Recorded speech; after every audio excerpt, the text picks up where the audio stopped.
And we're on the stream. You have a new view of the studio in the bonus room above the garage from this camera. And there's my lovely floppy hat on the screen. Yeah. You know what's interesting? From this backup laptop that I have that I'm using for my house sitting, I'm not backwards. Usually in the yellow room, the computer I use there, my left side and my right side are different.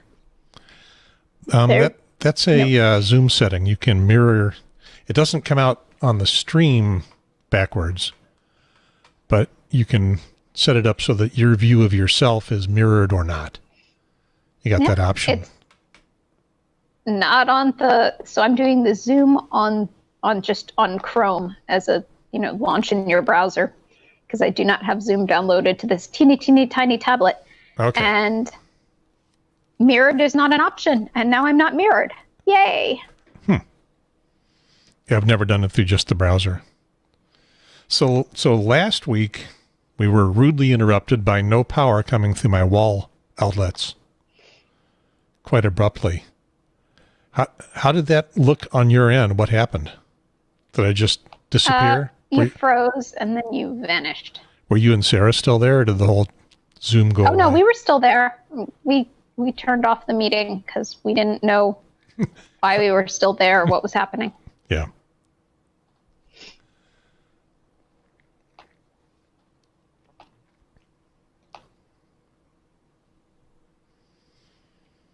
Okay, so, ladies and gentlemen of the stream, Breandan may be a little bit late. He's running an errand. What we'll probably learn is an important one, something about air conditioner. And we don't know if Sarah's coming. We'll see. She's been invited. She's been reminded. Could just be in the extended version of the Jen and Gary show.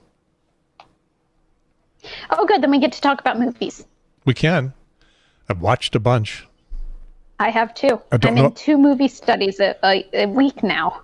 So I'm watching 2 movies a week, and then I'm in a third Netflix party every week. Okay, that sounds good. I don't know if I can remember the movies that I've watched. I remember 2 out of 3 of them. I watched Clue. Have you seen Clue? It's got what's his name from Rocky Horror in it. I don't know. It's very interesting. Maybe not. I couldn't name anybody from Rocky Horror either. I recommend Clue for if you are absolutely out of movies. Okay. Is it on Netflix? I think it was on Prime. Okay. This is one of the ones that we watched through the Netflix party, which is not actually a Netflix party. It's everybody joins a Zoom and somebody shares their screen, and then we all get to watch over the screen and have the chat up next to it and type about things such as, we don't understand what's happening and we don't understand why this movie was even made. But we all concluded that Battleship was the better of the board games turned movies. His Battleship had a more coherent plot to it. We will talk movies in a while. Now, the timer has gone down to 0. It's time for me to push this button here. From the studio in the bonus room above the garage on the north side of Cary, at the foot of Mount Belzoni, this is the Triangle Talk Show. I did it right. And then I screwed it up by getting so excited about doing it right. I'm Gary Pierce. I am the snowflake in summer, and I am sequestered in this very studio.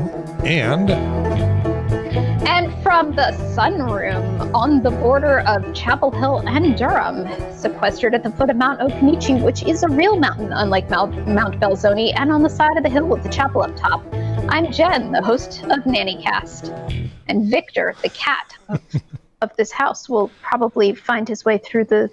No, he's going elsewhere. He may come back. We got a while. Maybe Breandan will be joining us. We hope he will. He's got some time. He's out doing an errand. And Sarah, who knows? She's got the Zoom. She could drop in at any moment. It's that kind of a show. But even if it's just you and me, we're still the best team of podcasters in North Carolina. I think we're the best team of YouTube casters in North Carolina. Well, we're a podcast. I'm going to fight you on podcast. I do release an audio version with an RSS feed. Okay, fair enough. So fair enough. At least that part is the podcast. This is episode 103. Wait a minute, I need to turn off the 4 o'clock thing. Where today at? Go off. Okay. Push all the buttons right. There we go. Because it's now. It's not today at 4 o'clock. Did you see the promo? No. You're, what, busy? Have other things to do? Well, today is the second day of Pokemon Go Fest. Yesterday was the first day, and also it happens to be Comic-Con all weekend. San Diego Comic-Con anyway. And it's online, isn't it? Yes. So you can actually see it. Yes, there's much geek to be had this weekend. Did you have to buy your way into it? I suppose if I'd wanted to attend all the sessions, I should have, but I've only attended one session, and that was shared in one of those share your screen over video call kind of dealy bops. Cool. From somebody who did legitimately buy a ticket, and they are going to all the things. And they shared a piece to try and whet my appetite. And I could not be pulled away from GoFest. I'm a Pokemon Go player through and through. So we will have our Durham Comic-Con in November, online or offline. We will have it, and for now, we will Pokemon. So Pokemon trumps Comic-Con. Pokemon trumps San Diego's Comic-Con. Okay. Talk to me in November. Pokemon can take a probably seat. Pokemons at Comic-Con in Durham. There are usually and for San Diego Comic-Con and a couple of other big conventions, they usually release very, very special Pokemon known as Unowns. And they have released them for this Pokemon Go Fest as well. And I am so annoyed with them because there are so many. And they're all the same. And I already have them. Thank you. We'll talk more Comic-Con in a moment, perhaps, if I remember to. Today is episode 103. It says civics, but it's probably not going to be really civics. It's July 26th. Vote. Yeah, July 26th, 2020. Vote or Trump? What could that possibly mean? Don't vote for Trump. Now, this is where we need Sarah. There are 3 presidential options on your ballot. On your ballot. You don't even have to remember write-in. There are 3 on your ballot. If you don't want one of them, Trump doesn't have to be the default option that gets your vote otherwise. There's a 3rd choice. And then I'm a write-in. Write-in NannyJen. Well, it's J for president is the official. But Devin, who you hosted, he is my VP. That's the ticket. Okay, so you're running as a write-in candidate. I am running as a write-in, yes. Are you going to vote for yourself? I said I would vote for a better option if a better option came along. And there's still time. I mean, there's still time for write-ins to appear. Would you be horribly offended if I didn't vote for you? I would not be horribly offended. Okay. Because I'm probably not going to. I kind of really don't want Trump to get elected, and I'm not sure that voting for any write-ins is going to do that. Fair enough.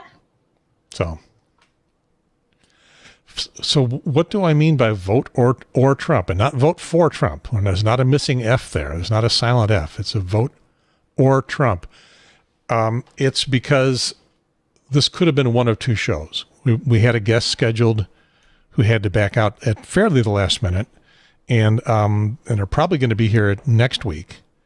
And she is a representative from a campus group called NC PIRG.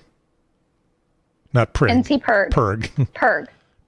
The Public Interest Research Group. Yeah. PIRG. PIRG. They hide the what that stands for pretty deeply.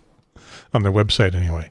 And they actually approached us and said, can we come on the show and talk about what their current thing is, which is voter registration.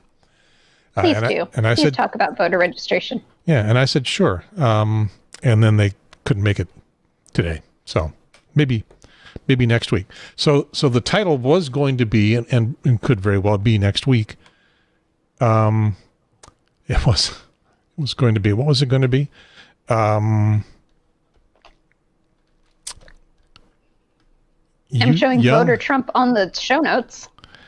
Right. It was going to be something else. And I can't remember what it was. I put it somewhere and now I can't find it. My show notes say was going to be, and then it doesn't show me what it is. It was something about, young.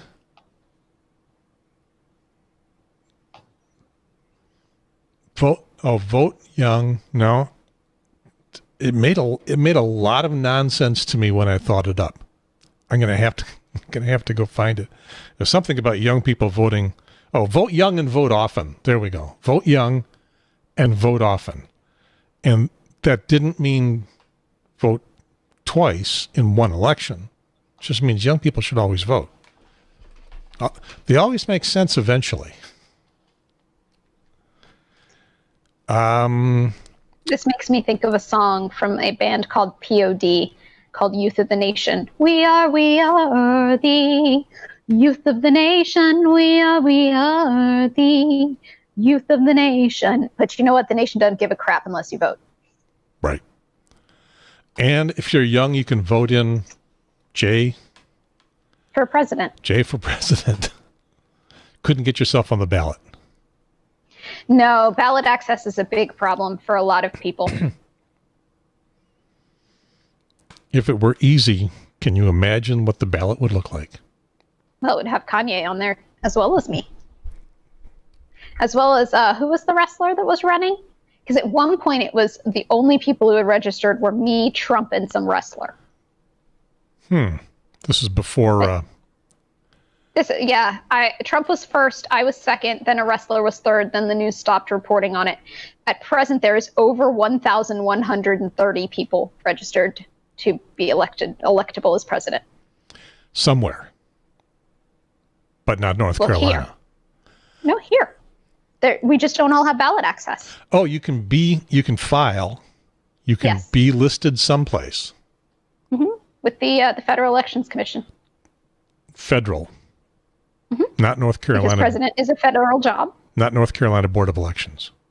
No, to get on the ballot in North Carolina, you have to have a certain number of signatures in a signature campaign. Okay, so it's a pretty high bar. The Board of Elections controls who gets on the North Carolina ballot. Yes. But the Federal Elections Commission determines whether you can get on. Whether you are electable as president. That's like first step. Yeah. Okay, you're old enough.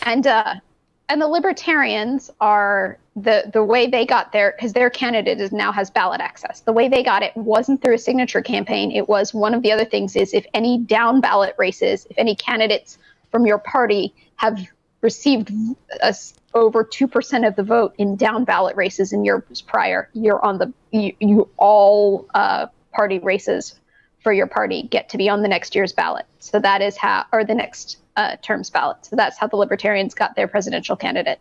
You look at it and you're like, 2%? Who wants to vote 2% for Libertarians? Well, it's just to get on ballot access. If you live in an area like me where it's going to go with the Democrat no matter what, might as well get the Libertarians the ballot access, right? But it has to be statewide? Yes. 2% statewide. Mm-hmm. They did it. Yay. They did? Yay. Triangle Talk Show is a YouTube show and a podcast for the Triangle area of North Carolina. And note that although we are a video show, we identify as podcast. Now, last week I said we present as podcast. I don't think I got the terminology quite right. We identify as a podcast. And we pass as one, too. I mean, people listening to us on their podcatchers definitely do believe that we are the podcast we claim we are. Yeah. For example, big ass microphones. Although you don't have your big ass microphone because I don't have my yellow room. you're house sitting. No, you're cat sitting. I have a little ass microphone. Is this It's pink. 24-hour cat sitting? Yes. Yeah. So that's house sitting too. Yes, absolutely. You get a pet sitter and a house sitter in one with me. I could go into great detail about the annoyance and the higher price that would be paid if I had to drive back and forth from my house to this house for pet care, by allowing me to stay the night and giving me a bed to sleep in and a really cool bathtub to take bubble baths in. You get a reduced price because I don't have to cover gas and time to schlep back and forth. So It's a better deal. And the house is occupied, so it's a theft deterrent. Yeah. It's win. You can only do this on the weekends. I can do this over the week. I just have to have an understanding with whoever's having me pet and house sit that I will be going to work during work hours. Right. You won't be there during the day, but you could, okay. So you can pet sit anytime and house sit with conditions. Yes. This episode of the Triangle Talk Show is brought to you by NannyJen's pet sitting house sitting service. Please, if you're considering having a pet sitter and you want to save money on it, consider also letting them stay. It's cheaper. We haven't told anybody how they can reach you. I guess if they want to reach you, they need to reach the show. Oh, if they want to reach me, they'll find it. Find you. Or just email the show and I'll pass it along. talk@triangletalkshow.com. I'm not the only pet sitter in the area, and I'm not the only one who feels the way that I do about having to drive back and forth and back and forth and back and forth endlessly for pointless. Oh, there's a rabbit outside. Now, often there's a rabbit and a squirrel in a staring contest. Often on the show, we chase rabbits and squirrels. Now we're doing it literally. The rabbit is like this, and the squirrel is like this, and they're just like staring at each other across a 2-foot expanse of ground. Oh, the squirrel made a move. Rabbit is not gone anywhere. Rabbit's holding their ground. Squirrel got bored. And that was your excitement for today, ladies and gentlemen. Oh, the rabbit's chasing the squirrel now. Go, bunny, go. Go, go, go, go, go, go, go, go, go. Didn't know if rabbits and squirrels were mortal enemies or not. I think they kind of ignore each other mostly. I normally live in a condo. I'm excited. This is a yard, and I can see animals in the yard, like real animals, and they're doing real animal things, like running and walking and looking at each other with their eyes. Okay. You have a yard. You don't understand how special. I do, and I spend very little time staring out at it. Okay. Big ass microphones. Big ass headphones. Do you got your in-ear monitors plugged in? Yep. Okay. No, those are just earbuds. Yeah. No, I've got my pink headset today. Okay. That's what we've got. That's what lives in the tablet bag. I was going to be jealous of your in-ear monitors. I was wondering what they really were. Really, you know. Oh, I back in the yellow room, I do have a legitimate pair of in-ear monitors. Yes. I think Sennheiser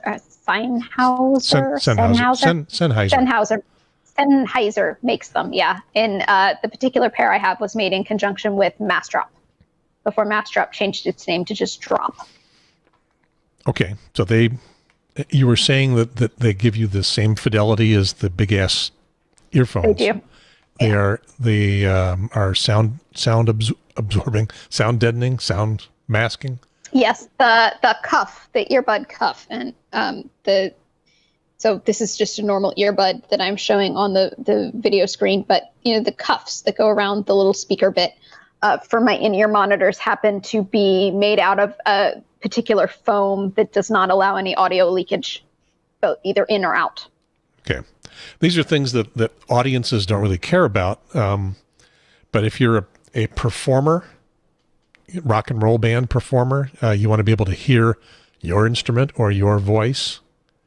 And if you just are trying to listen to the environment around you, first of all, you're going to go deaf because you play, the sound is way too loud. So having sound blocking in-ear monitors is important because then you won't go deaf and you can hear yourself. So that's what you got. Those ones have really, really good drivers. The little tiny speaker inside your earbuds, ladies and gentlemen, if you've ever looked inside your earbuds and seen that it has a teeny tiny speaker, that's called a driver. And the driver of the Sennheiser in-ear monitors is the best driver on the market, as determined by a whole bunch of audiophiles who care about this stuff. And I just wanted a cool pair of earbuds, and that's what I got. I wanted a pair of earbuds with replaceable cables, because the cables that come off the earbuds are usually the problem. And I didn't want Bluetooth because the batteries in Bluetooth are usually the problem. So that it just so happened that these in-ear monitors had cables that you could disconnect and just buy a new set of cables and plug in. I agree with all of that. Look who's here, everybody. It is Breandan Diesendorf, host of the Practical Operations Podcast. I apologize for being late. It is the surface of the sun outside, and I had to pick up an air conditioner. A window air conditioner? Room air conditioner? One that is now installed right over there. Aha. So you must have had one that died. We had one up in the upstairs, the attic apartment that I work out of, that is on the far side that has been keeping up until the last week or so. Oh, it has been hot. And then it is not keeping up anymore. And it is an older unit, and I'm starting to suspect that it needs to be replaced. But there's a window on this side of the office as well, and I went ahead and just picked up a reasonably inexpensive new unit to make my life a little better. Well, we're halfway through the boilerplate. Excellent. Which means, we've only been doing it for like 15 minutes. There was a rabbit. So is rabbits. So fortunately, Breandan now is here with the big ass microphone and the big ass headphones.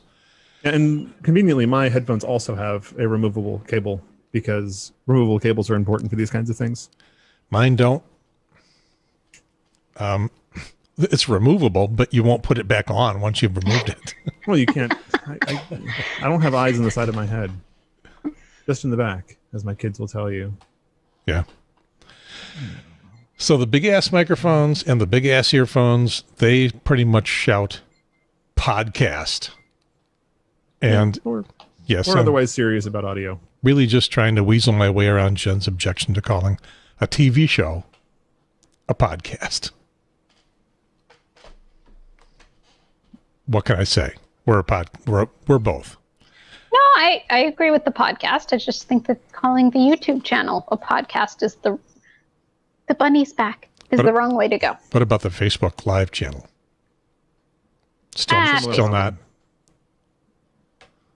Still not a podcast. We talk about anything we want to, and often at great length, ad nauseum. We talk about anything things are more or less of interest to, and let me see if I can get this right, triangularians. Did I do it right this time? Much better. Einhooser. Trying to learn how to do the air quotes. But Jen thought that what I was doing last week was like sort of a gang sign. And it turns out what you did, Jen, was you outed the gang. Yes, Triangularians is a gang. Well, it's a pod gang as opposed to a street gang, and this is our sign. So you just do that. It's a subtle sign. If you're on a podcast and you want to sign the members of the Triangularian gang, just to let them know, it's just, what did you call it? A kind of a lazy upside down spider.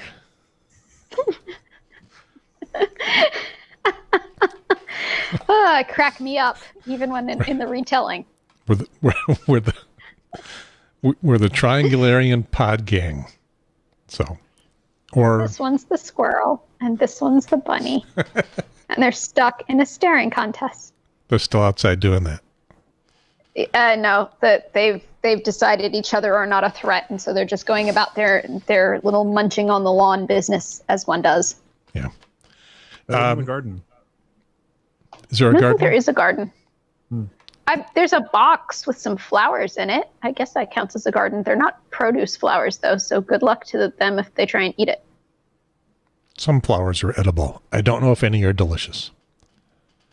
Sarah says it's her husband's birthday, and she cannot make it because of that. So I think we should shout him out on the internet /podcast. Happy birthday to Sarah's husband, Chris.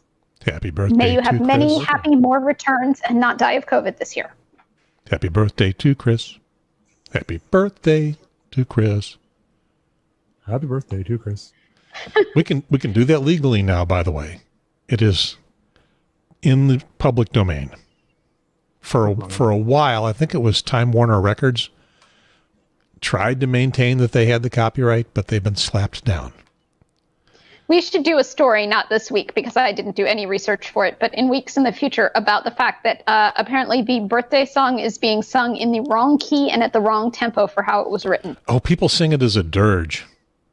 Yeah. No. It's supposed to be much, much faster. Right. But everybody's, well, as friends of mine have pointed out, people in a group of non-professional singers, they sing everything as a dirge, but it's happy birthday to you.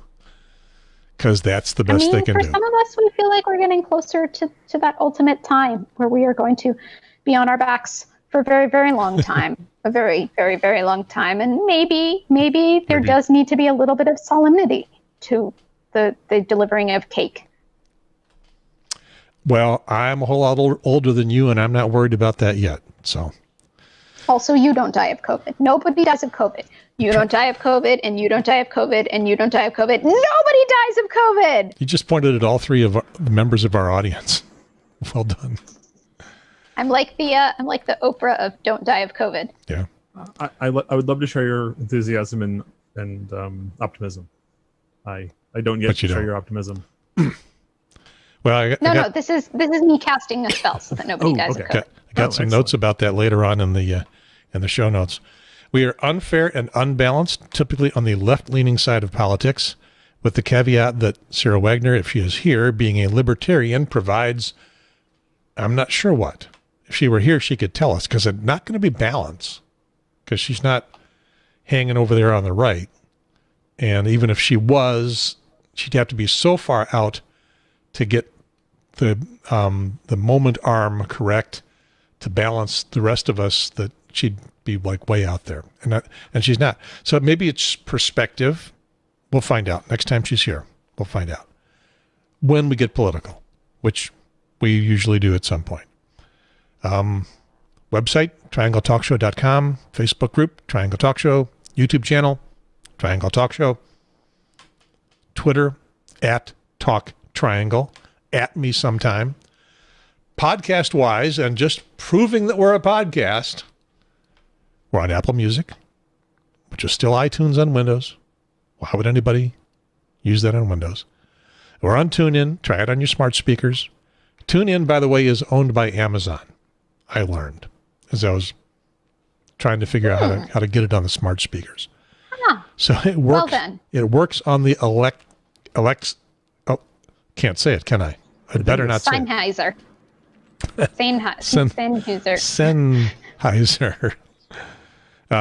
We work on the smart speakers. We're on Spotify, along with Michelle Obama.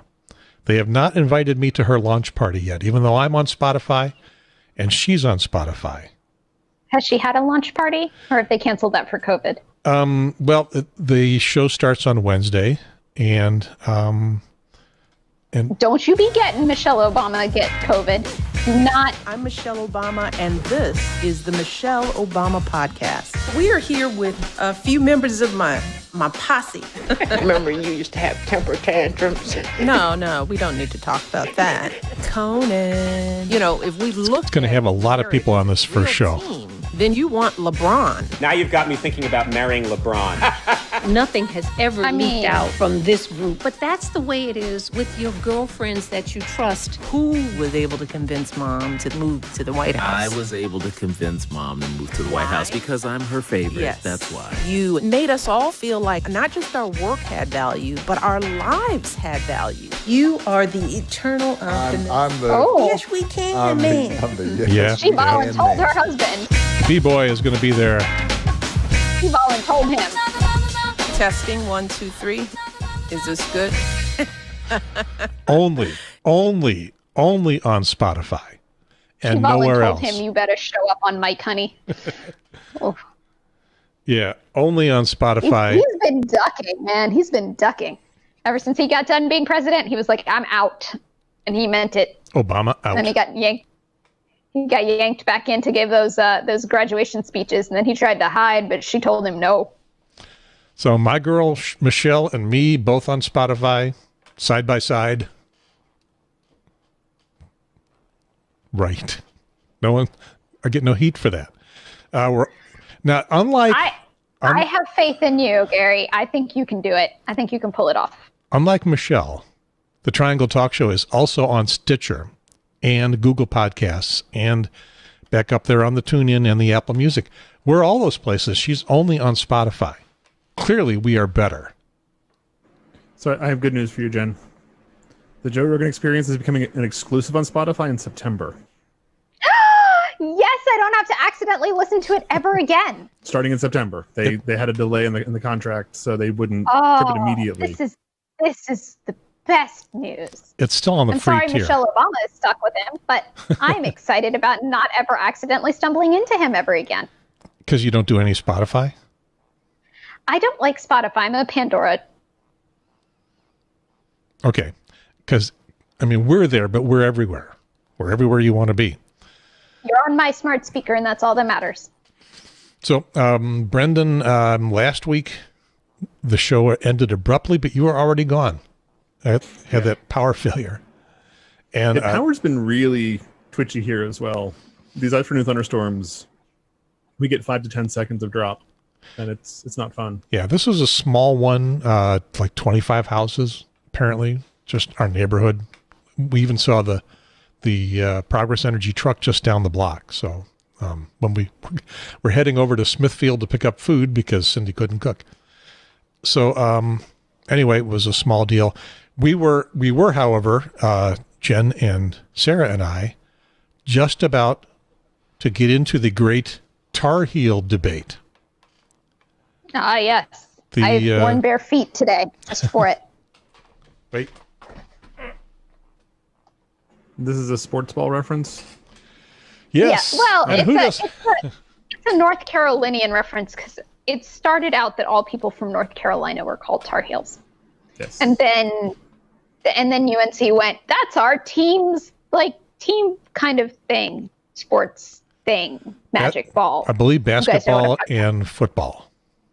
Well, it's all their sports team. They got like a Tar Heel lacrosse team. Much like University of North Carolina at Chapel Hill has taken the term Carolina to mean them and only them and not the rest of the state or South Carolina they've also co-opted. Listen, the Lesser Carolina needs to get its own name. The Bottom Carolina, the Under Carolina, the Lower Carolina. The Lesser Carolina, I believe the they Under just called Carolina, the Bottom Carolina, the Lower Carolina. South. So I guess you haven't seen the Team America World Police. Best Korea? Anybody? Bueller? Never mind. I have a friend in South Carolina, and he and I go many rounds on that, and this is why I'm like, you try, but you don't. We're the best Carolina. Yeah, I have no strong opinions about the use of that as a sports team name. I haven't looked into it very much. I'm sure that there's a reason that it should be canceled, but I haven't gone that far. Apparently, there are some sketchy historical roots to it, and it's an insult, as you can imagine. It's an insult, but it's also accurate and descriptive because after your power went out, Gary, Sarah, and I both were telling apparently only one another that we both qualified as Tar Heels because we both grew up around here. She grew up officially in Louisiana, but she had family here, so she came back often enough. And you don't wear shoes in the summer. You go running around, the bottom of your feet get dirty in exactly that pattern of the Tar Heel. And then that's that. I mean, it's descriptive. All it's saying is we don't live in a place that's so cold you need to wear shoes in the summer. I'll own it. I grew up in Asheville, so... I grew up in Detroit and Chicago, and we didn't have to wear shoes in the summer. It was warm. It didn't snow in the summer up there. Really? Contrary to popular opinion, apparently. I think I don't believe at the time the name existed that where you grew up, Gary, was part of the United States. So I don't think that it would have counted. I think the U.S. was like North Carolina and South Carolina, and then like a teeny tiny place in New York. The time that this shade started getting thrown. I am not older than dirt, but when I was born, dirt was in beta. But yeah, that's the name came from like the very foundings of America, the very first settlings of the United States before we were even a country.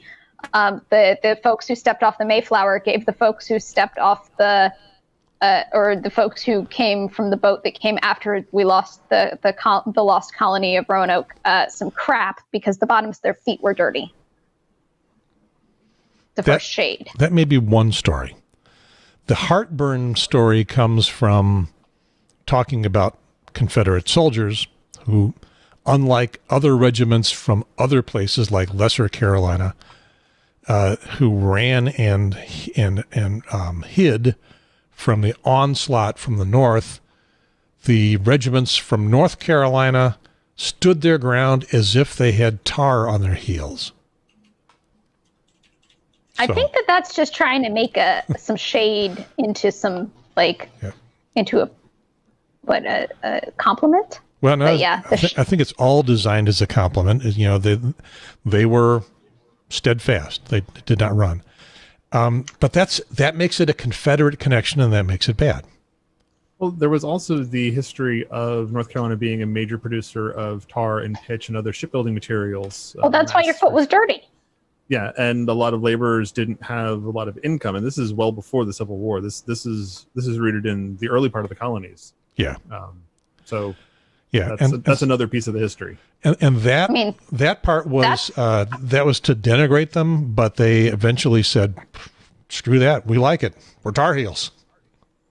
But I'll tell you, my feet were dirty in the summer, not because I ran on grass, but because we had a pine forest behind the house, and pine trees leak pine sap, which is what they were using to make pine tar. And pine trees leak it just anyway. And I was stepping in that, and I was stepping on dirt, and that's why my feet were so damn dirty.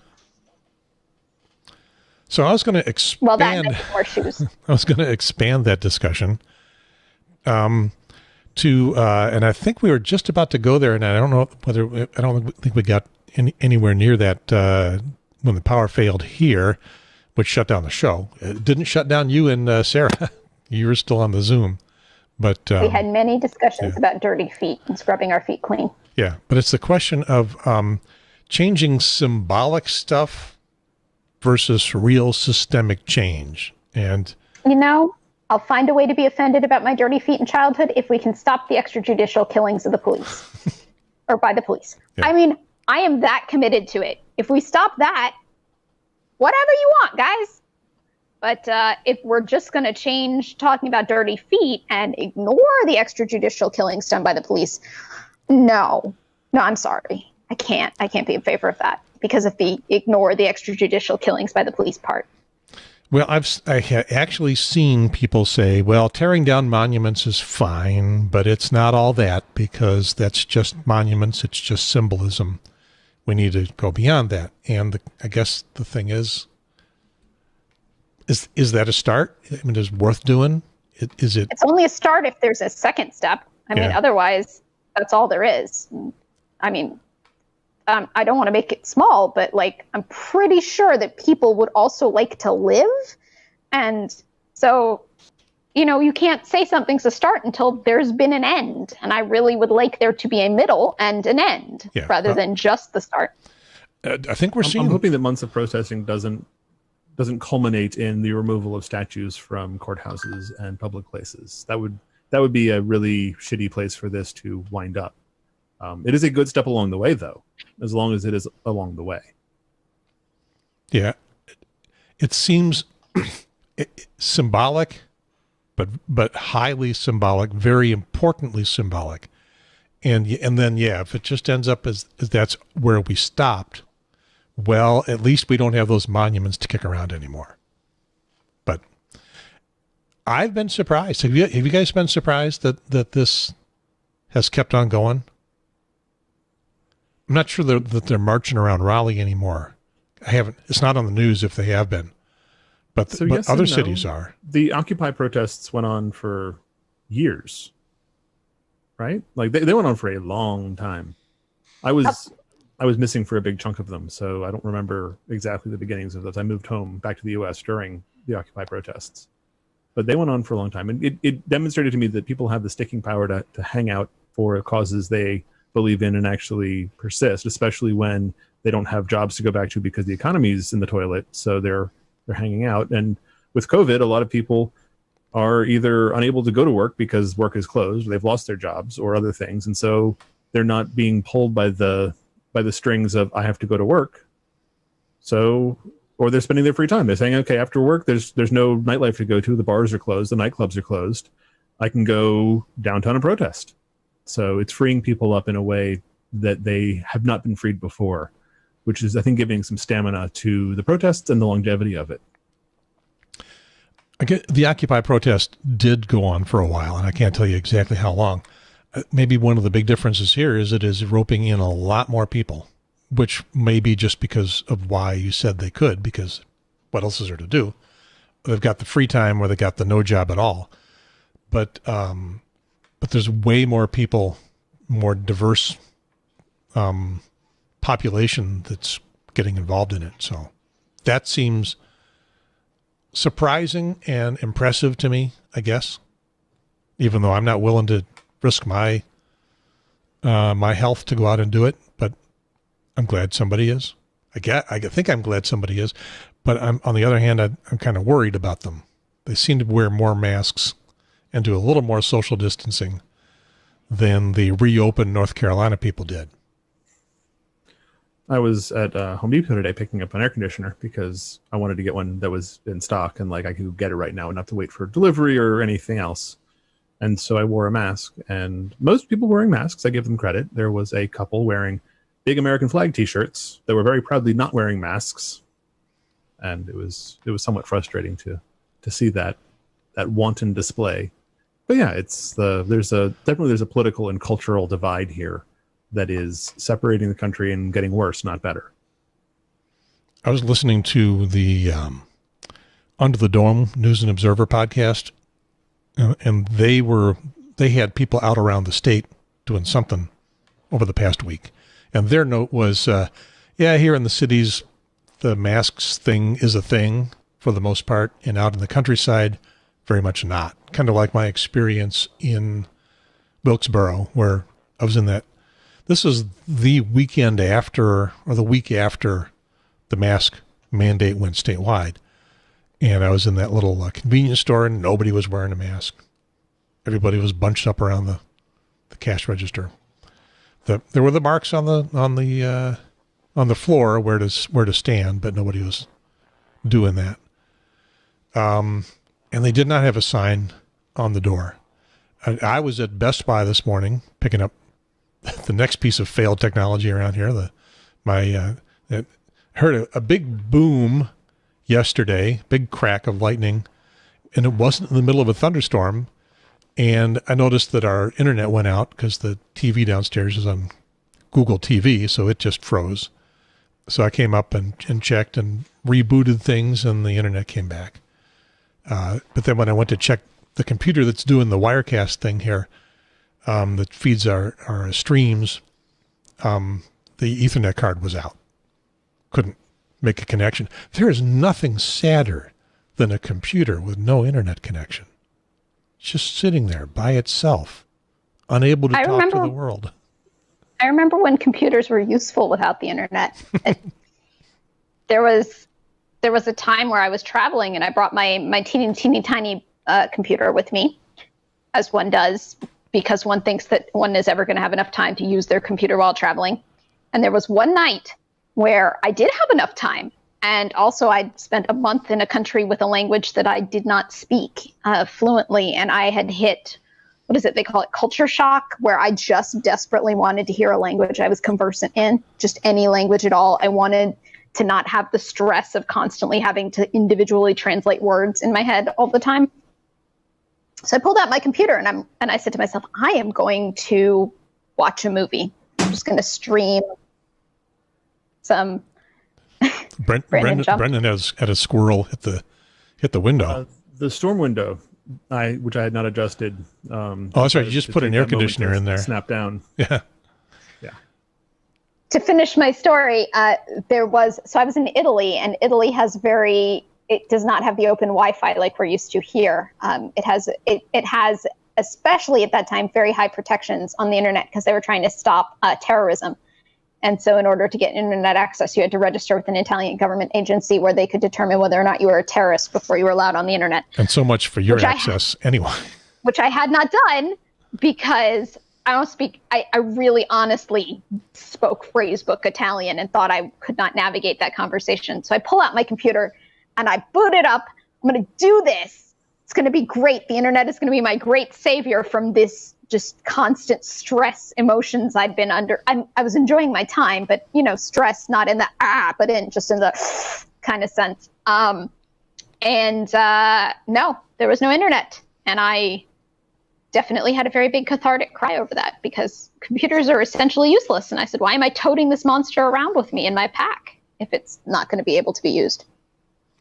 You were impressed that I had a couple of programs that cost hundreds of dollars rather than a few dollars on computers. And I remember those days. I got a bunch of programs that cost hundreds of dollars that designed for standalone computing, but these days all are internet aware for video editing, audio mixing, things like that. And those are the few things that anyone needs a real big full-size do everything computer to do anymore. Yeah. So computing's going away. How do we get there from talking about tearing down monuments? You were describing the fact that you lost internet after Sarah and I were showing off our feet, or before Sarah and I got to showing off our feet to one another. Yes. Oh, yes. But I would like to redirect our attention to the show notes and talk about Cal Cunningham. Sure. Cal Cunningham and Tom Tillis are going to debate in September. I'm assuming via some kind of media proxy and not in the same auditorium or same podiums with each other, or? That depends. Is there possibility of spreading COVID, and can we determine which one of them would get it? Because might save us a vote. Do you think anybody knows who Cal Cunningham is yet? Oh, I hope so. All the YouTube videos that everybody that I've talked about, or all the ads that I've talked about with people that have shown up on YouTube videos in the Triangle for a very long time have been Cal Cunningham ads. I'm familiar with the name, and I knew that he was a Democrat, but I did not know what he's running for exactly. He is running for Congress, and he is a Democrat, Senate. Which that was not mentioned in the YouTube videos, I will add. It just said Cal Cunningham, and I went, anybody's better than Tom Tillis, and that was that. He's a vet. He's like the U.S. Senate running version of Representative Jackson from Charlotte Meck. I really he's like Jackson. reasonable. He's reasonable. He's logical. He's well spoken. He's thoughtful. He's not somebody who's like overly reactive. He's not just going to fly off the handle. He's very considerate. And also, and I wonder if that's not a result of military service where, there's been live fire in his face. And so he's like, oh, you're freaking out about that? Let me tell you what how worse it could be, son. I'm a big fan of people who are measured and able to be compassionate and understand and listen and give reasoned responses. Even if I don't agree with the response entirely, if they can give reasoned responses that are backed up by fact, hey, I'm happy to have that conversation. Which is, I'll say that's what I like about Jeff Jackson out of Charlotte Meck. Also, I don't always agree with him. Also, I had no idea he was a Democrat either. There was just this reasoned, thoughtful, well researched, well put together argument that was coming at me, and I said, I don't agree with all of it, but I really respect that you looked into things and anticipated objections I might have and, considered a response to that in advance. We didn't have to play that out. Yeah. So, Cunningham running for Senate against Tom Tillis. Debates are September 14th on WRAL, September 22nd on WNCN, the CBS channel on Channel 17. Does anyone ever watch that anymore? It's television. I haven't had television service in a decade, so I don't know. Yeah. I'm sure that all of that will be streaming on the internet someplace. And that will be how I will watch it, for sure. Because I like a good debate. And then sometime, we don't know when, they haven't set a date yet, on Spectrum on cable, which, knowing Spectrum, they will prohibit it from being on any internet anywhere other than Spectrum cable, at least live. But maybe the good news is I'm a Spectrum subscriber, so I can watch that as well. You're all set. I am not. I'm not either. I got the YouTube I should say I'm not a Spectrum cable TV subscriber. I'm a Spectrum internet subscriber. You might be able to get it. You can't get like news, what they used to call News 14, Spectrum News. You can't get that. But I can get the homepage. The special Spectrum homepage for those of us on their intranet does have a live feed. At one point, they wanted to charge me more for just internet versus internet with cable, and I paid more to just get internet and not get their cable service. Yeah, so yeah, me too. That's the level of I haven't had cable in a decade that I'm talking about. Yep. Okay, so Cal is going to be debating the polls. Depends on who you listen to. If you listen to some relatively partisan people around here, Cal is beating Trump up in the polls. If you listen to national sources, they say that North Carolina is too close to call the Senate. And while most people are concentrating on the presidential election, the Senate is desperately important. And North Carolina can be one of those really important cogs in that wheel by helping flip the Senate to Democrats if we can get Cal Cunningham elected. So doing a quick check of 538, the national polling levels for Cunningham are between +3 and +8. So he's got a reasonable shot. Yeah, +3 is a margin of error. +8 is pretty good. So yeah, I will say that it depends on other things, but it didn't take much to get me to want somebody other than Tillis. But you know what Cal Cunningham said that did it even before he got into his platforms in politics. He said, "I am happy to represent all of my constituents, even the ones that didn't vote for me." You know what Tillis didn't say? In fact, you know what Tillis said the opposite of? That statement. Tillis said, "I only represent those who vote for me." Yeah. And that's where we are in this country in terms of politics. Yeah. I was like, I didn't even know what party Cal Cunningham had. I just knew he was the only guy running for Senate willing to represent the best interests of all of his constituency, regardless of whether they voted for him. No tit for tat kind of relationship. And I was like, well, that's what you want in a senator. The end. Problem solved. Done. Well, that is kind of minimum language. They'll say that. Whether they actually follow through and do that is another question. Well, on the other side of it, you have Trump's death cult that if you don't kiss the ring, you get ignored or penalized. Yeah. And that is the antithesis of, and they don't even pretend anymore. When you get to that part of the Republican spectrum, they don't even pretend to care about the people who did not vote for them. So, yeah. I mean, even pretending is a step up, guys. We're here. That's where we are now. Even pretending is better. I think Cal would be considered a moderate Democrat, not a high. He's calling himself somewhat progressive, but he's not. He's not in the Bernie Sanders wing of the party. No, but there's not very many that are either.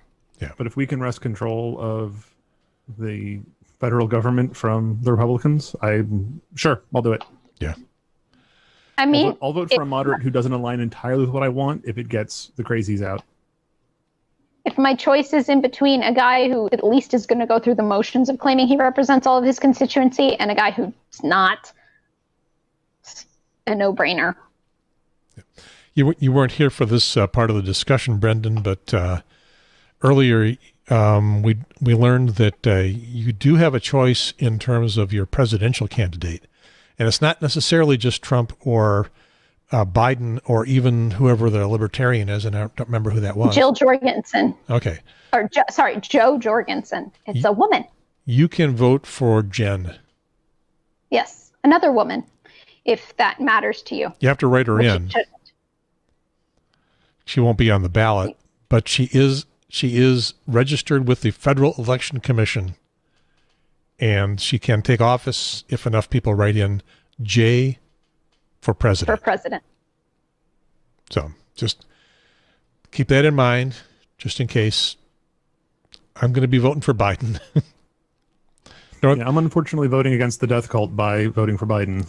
Yeah, he's not my favorite, but North Carolina is a toss-up state presidentially. Biden's a little ahead right now, but there's ways to go before November. He not the guy I really wanted, but really important to me anyway that North Carolina gets into the positive column for our electoral votes. So there we go. I've broken Jen's heart that I won't be voting for her.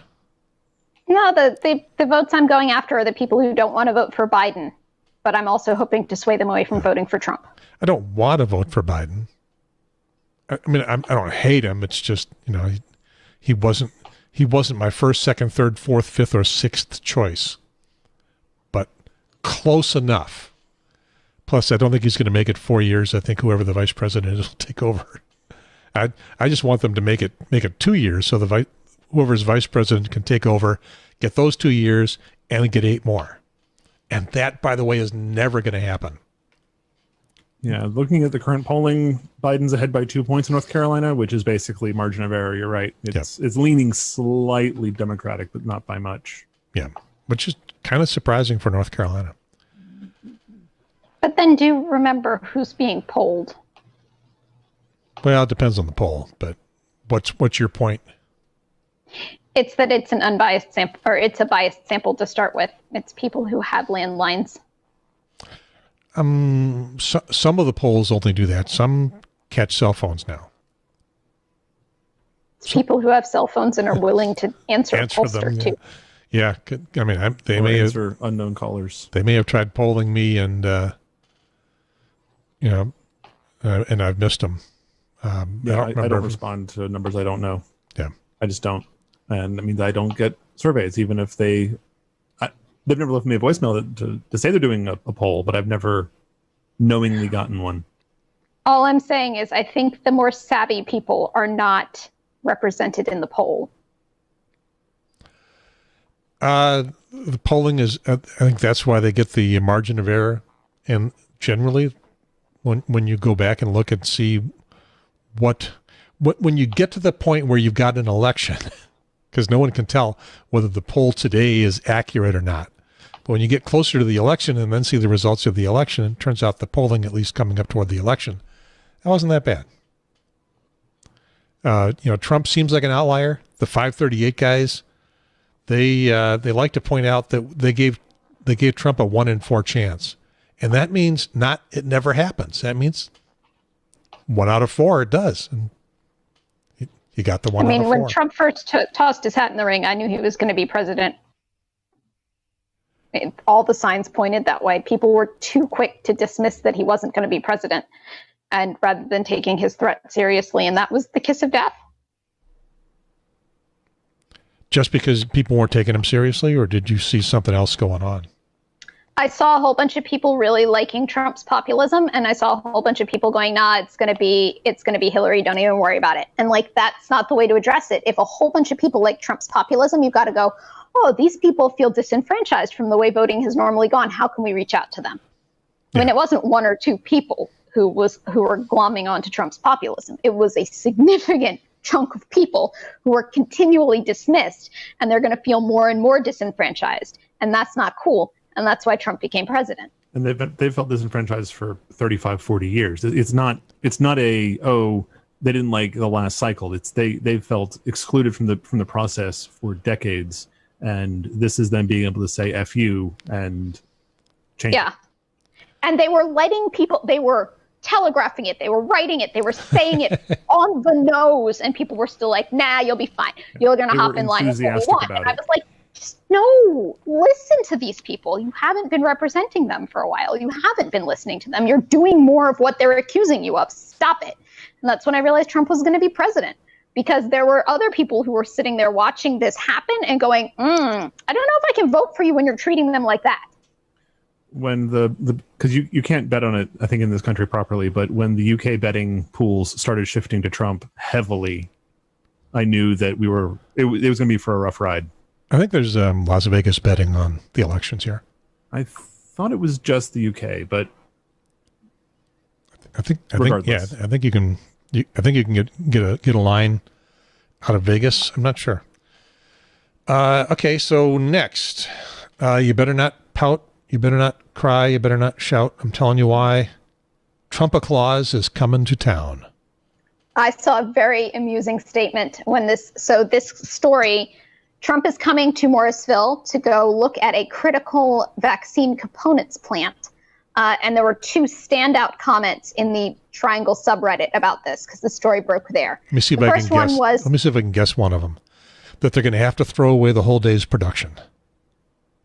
Get close. So the first one was somebody said, well, normally I would come here and make a comment about what this is going to do to traffic. But since we're all quarantined and working from home, And I laughed about that, because that was, of course, the first comment that sprung to my mind was, okay, so what streets do I need to avoid?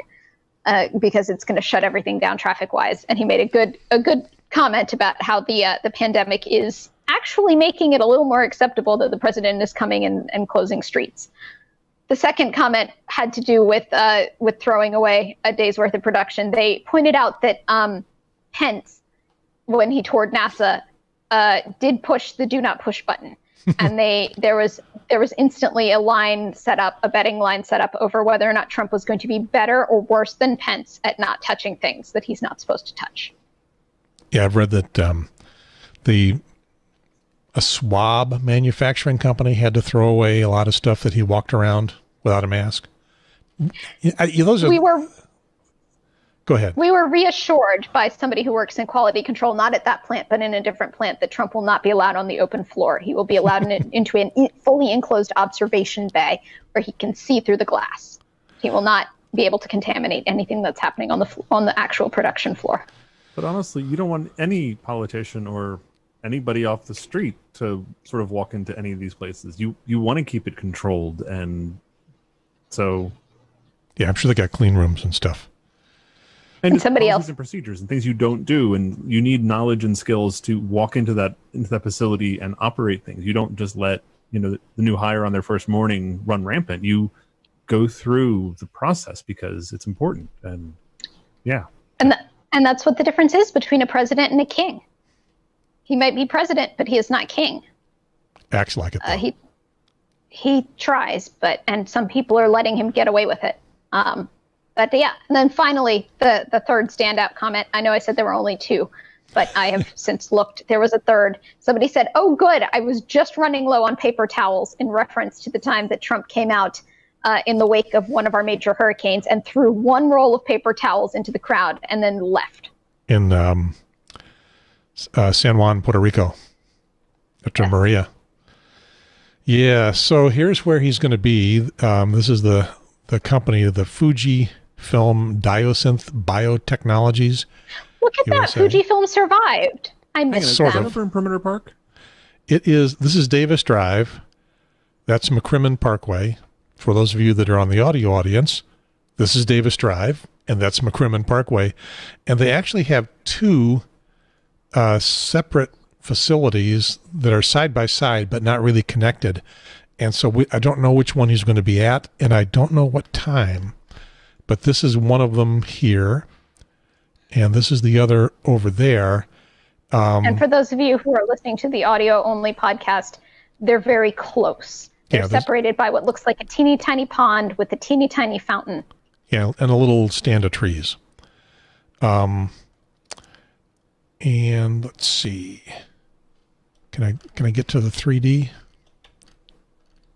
I was just watching Total Recall, and Fujifilm was one of those like product placement advertisements in the background of Total Recall. And I said, oh, I kind of miss Fujifilm. I wonder whatever happened to them. And here I know what happened to them is they're going to have a surprise visit by Trump. That's what happened to them.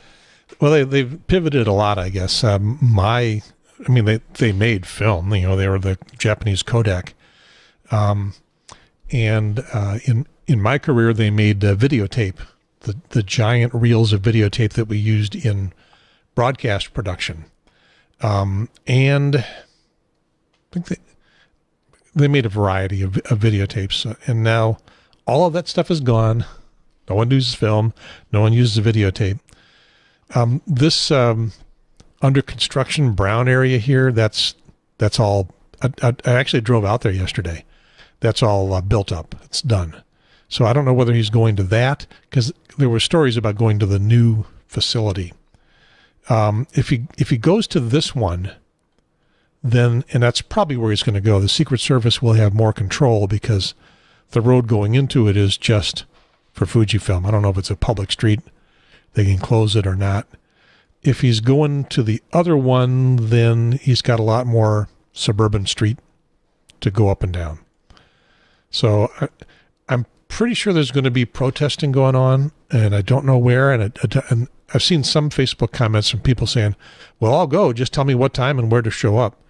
There'll be places where people can stand and protest. What if no protesters showed up? Oh, they're going to show up. Just humor me. But what if nobody did? What if Trump's arrival was something so shunned by everybody that we didn't even show up for it, and he didn't get the press and the notice and the ego trip that he wants? Because even people saying boo tell you that you're important. Well, that would be nice, but they're gonna be there. So there's this Greenway bike trail along Davis Drive that people could stand on. I'm assuming that he's going to come down Davis Drive from the airport. There's not a good connection to 540. You got to go up 440 or 147 a little bit, get off on Davis and come around. But that's probably the way that he's going to come down Davis Drive.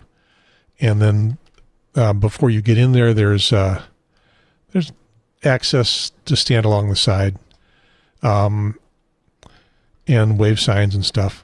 Probably they're not going to let anybody go up the street. If he does end up going to the other facility nearby, you can't drive from one to the other. So he'd have to come all the way down Davis Drive, turn on McCrimmon, and then go up some, what are basically side streets. And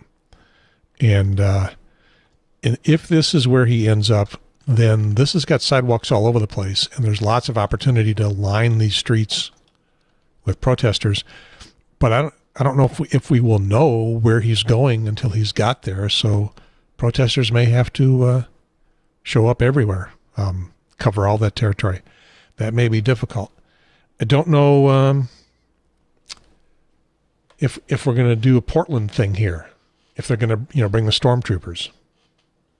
So it'll be interesting. I also don't know if I'm going to go out there. It's a 15-minute drive from where I am, not too far from you, Breandan. So don't know if we're going to go there or not, but I'm not sure what the weather's going to be tomorrow. I was distracted looking at the map. It looks like if I was going to the office that I don't usually go to, if it wasn't pandemic, I would be not going to the office because the path of approach for the president is going to be right through where I would be commuting through to work. And so I find that amusing. I just haven't been to that office in so long I couldn't remember where it was. Take a look at the address. So I'm looking at, I'm only getting weather for today. Oh no, tomorrow. Yeah, it's going to be sunny. It's going to be peak at 96. So, at least it won't be raining, but it'll be hot. So it'll be uncomfortable. If you're going to come out and protest and you say, well, I better get out there early because I don't know if he's going to show up at 8 o'clock or 10 o'clock or noon or 1 o'clock. Got to be out there all day.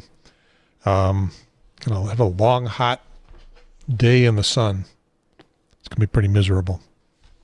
I will unfortunately be working, and I don't think I can slip away tomorrow for an undefined period of time. Yeah. Plus, there's really no place out there to park. There's a little shopping center right at the corner of Davis and McCrimmon, and some parking there. There's a bigger shopping center with a Harris Teeter, so a big parking lot at the corner of McCrimmon and Davis Drive. But you'd have a bit of a walk to get to either of the Fujifilm Diasynth facilities. Not horrible, but it'll be a bit of a walk again with the weather as it's going to be. So we'll see. I think we've got some diehard protesters. I'm sure he is going to be greeted in a manner to which he does not want to become accustomed. Probably has a long time ago. So speaking of Portland, one theory that I've heard, of course, Portland is burning. Well, Fox News says that Portland is burning. Portland isn't burning. We need to tell Portland about that because I think they missed that. Portland is not burning. Didn't get that memo. Yeah. Yeah. Pretty sure Portland might need that heads up. So it'd be really helpful. If you know something that Portland doesn't know about themselves, please tell them. I heard one theory about this from Lawrence O'Donnell, the 10 o'clock guy on MSNBC. He says that what's happening out there, and if they do it in Albuquerque and maybe even Chicago, it's really just for his campaign to gather footage for campaign commercials. Oh, yes. I love how the campaign commercials say, this is what America is going to look like under Biden. You know where the footage comes from? America under Trump. He's not making the point he thinks he's making. Yeah. Some of it came from Ukraine. One of his ads I understand on Facebook of protesters fighting police was from Ukraine, not from here. So I don't know. We'll see. We live in a post-truth society, at least his portion of the society, and there is no accounting for fact. Yeah. So we did talk about the phrase defund the police and the difficulties we have with that because it's a little bit too easy to scare mom and dad in the suburbs with that notion. How about defund DHS? I think that's got a ring to it. It doesn't roll the tongue quite as well, but I'm in favor. Well, I have a present for you on the defund the police front. Hold on, I've got to go find the image.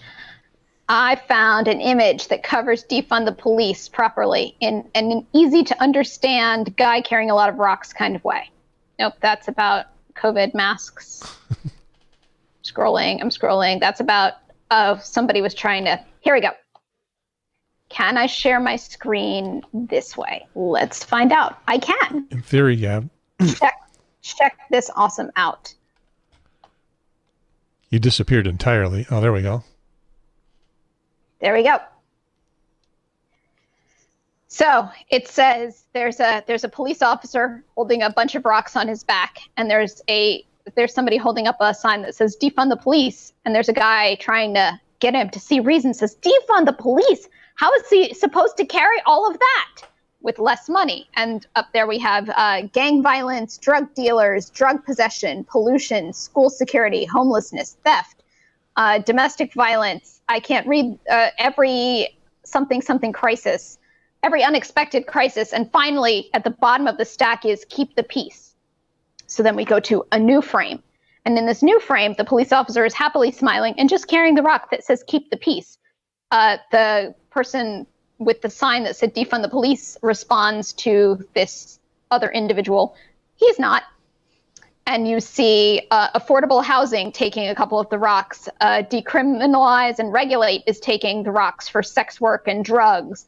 Mental health services is taking a rock. Drug treatment programs is taking a rock. Education and job placement are taking a couple of rocks. Universal health care has got a couple of rocks going. Social workers are taking on some rocks. So that's what we mean by defund the police. Yeah. It's taking money from the police budget, yes, but it's putting the money into the budgets of all these other institutions that didn't have money and couldn't take rocks. Yep. And it's allowing the police officers to do what the police officers want to and are trained to and are qualified to do, and nothing more. Yeah. So we got our guy freaking out. Defund the police. How is he supposed to carry all that? He's not. Just spread out the burden and the money. Spread out the money, spread out the burden, and 2 people with training who can do it efficiently, correctly. Yeah. It's a concept. I got in a discussion with somebody about, like, defund the police. How is that respectful to the police? And I said, job creep is the disrespect here. Yeah. It's a concept we don't really see here in the U.S. except a couple of towns. So it's extra scary because, well, how do we do that? We don't know what it looks like. Well, you can look at the places that did do that, and then you do know what it looks like because they done did it, and there's something to look at. Yeah. I saw that cartoon.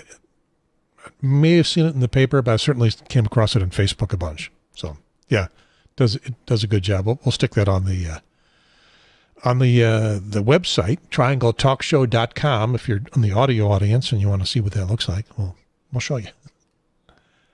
I've not been a fan of the Department of Homeland Security since the Patriot Act and all of that happened, and people then were saying, the government won't abuse these particular powers. Of course they will. Anybody given power over enough time will abuse those powers. It's the way human nature works.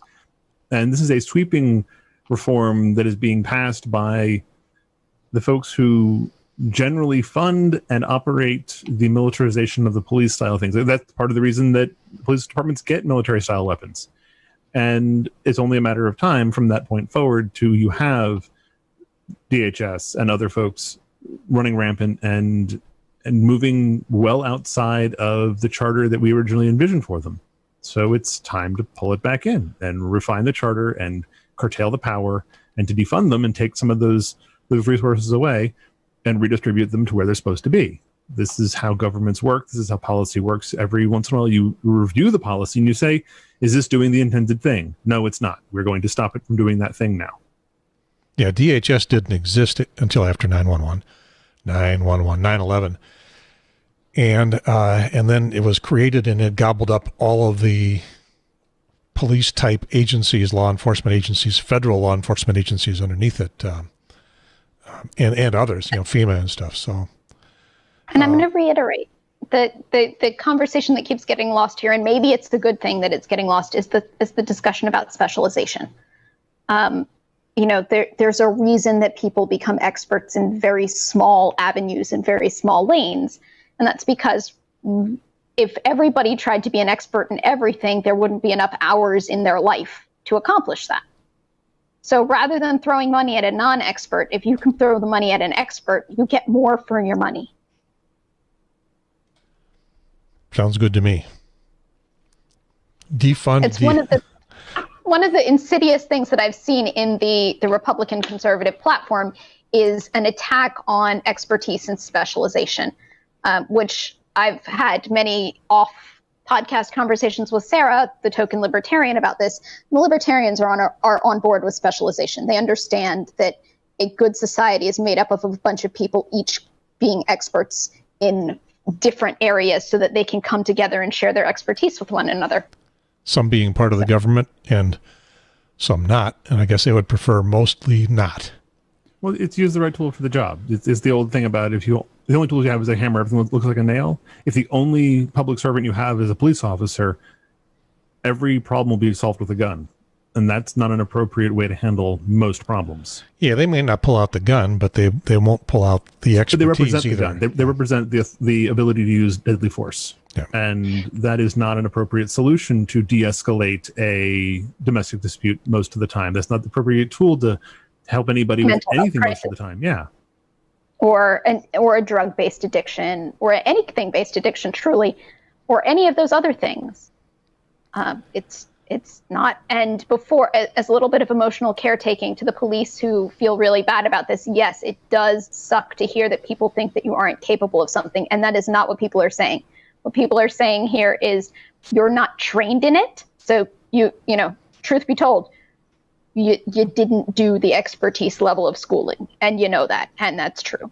And then what they're saying is, you know what? You don't have to be trained in it. We respect you for what you're good at. That's what people are saying. They're not saying you're not social workers. You didn't train for it. You didn't go through the schooling and the appropriate pieces for that. So you shouldn't be doing social work. Yeah. Nobody's saying you can't do it. They're just saying right now, we're the assholes if we ask you to do it.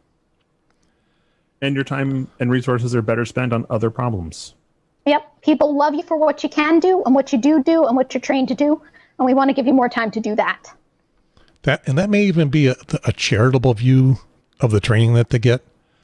I heard a less charitable version of some of the training that they get from a podcast I was listening to this week. And I don't remember which one it was, but they were talking to a black man who had been a police officer in Plainfield, I think, New Jersey. And he eventually quit. The pressure just got to him and he quit. But he said, well, for one thing, while he was still a police officer, he was arrested by the police officer from a nearby town and then surrounded by cops. And he said, I recognized everything that was going down. They would surround me so that other people couldn't see what they were doing to me. They were beating me. They shoved me up against the car. And even though I was doing nothing, they started hollering at the top of their lungs, "Stop resisting, stop resisting." And they were doing that because that's the way they are trained. They're trained to holler that. I guess it's a CYA in part. But he said that was very specifically the training that we were given. Holler, whether he's resisting or not, stop resisting. So again, that's the less charitable view of the way those guys are trained. And has anybody thought about yelling back at them and go, define resisting? I think people have yelled back and all they've gotten for it was, clubbed a little harder. Yeah. I mean, if you're going to use a term of art, you got to define it for the people. This is, again, we miss Sarah. Happy birthday, Chris. So the current training that they have Sarah doing is one about levels of response, and forcing compliance is the last level, the top level when all the other levels have failed. But the bottom level is education. So you say, hey man, what you're doing, we call that resisting. Can you do anything but that right now? And then level 2 is where you go, hey, is there a reason that you can't stop what you're doing? Like, what's going on? And then they'll be like, yeah, actually there's a bee in my shirt and that's why I keep twitching. Like, these are things that need to be communicated, right? Yeah. Or even the community that I grew up in is scared to death of you for good reason. So yeah, and then there are 6 levels, and forcing compliance is level 6. I just repeated up to level 2. There's 3 more levels in there that we didn't even talk about. So the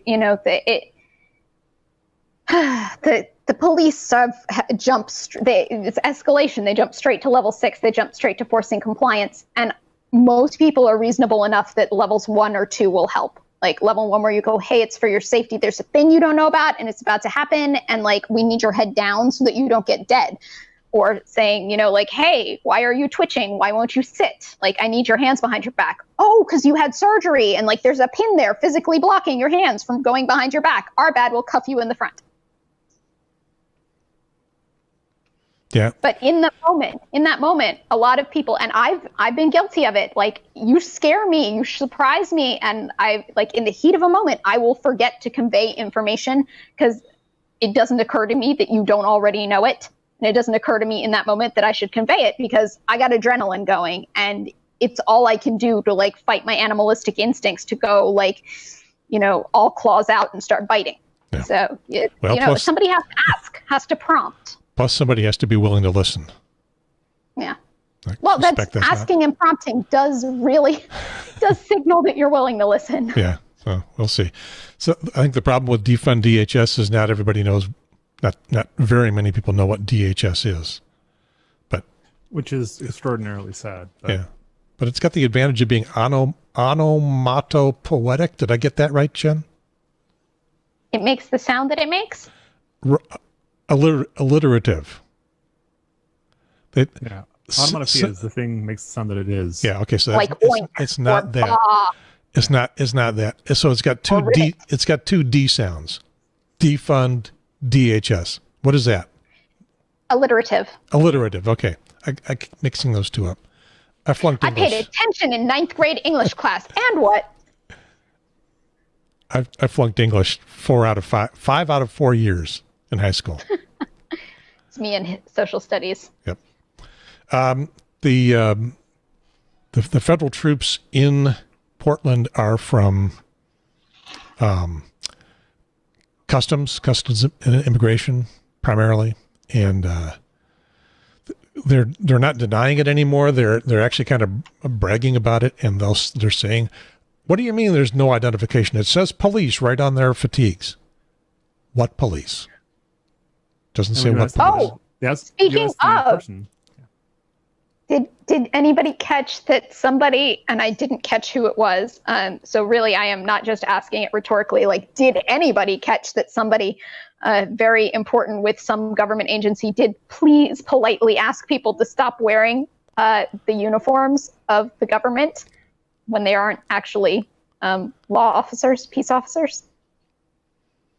I guess that's not. I can't remember who it was, but somebody had a big press conference, and they were like, "Hey, can you guys stop dressing up in our costumes? That would be really great. Thanks."